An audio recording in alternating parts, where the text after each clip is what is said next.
What this NDP government and this premier don't want to do is they don't want to discuss the facts.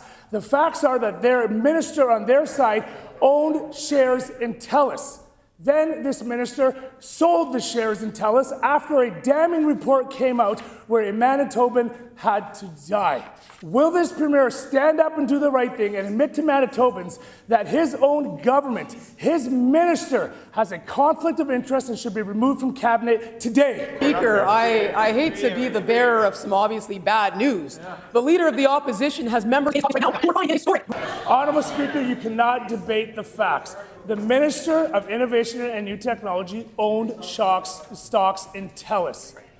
The very same time, a damning report was released by Telus. What happened the next day? This minister sold his shares. The minister that is responsible for telecommunications in this province, the minister that's responsible for overseeing 911 when sadly a Manitoban died.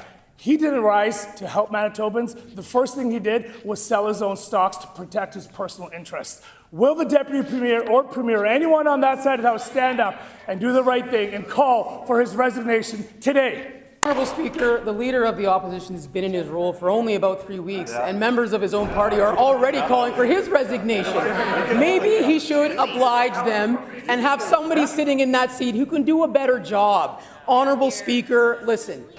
The Premier knew that the minister owned these stocks. He had disclosed it when he was first elected. He could have sold them at that time. He did not. The Premier put that minister in that position to oversee innovation and technology.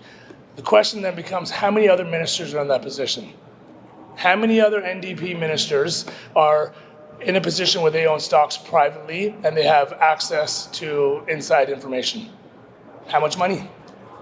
How many more stocks? How many more ministers?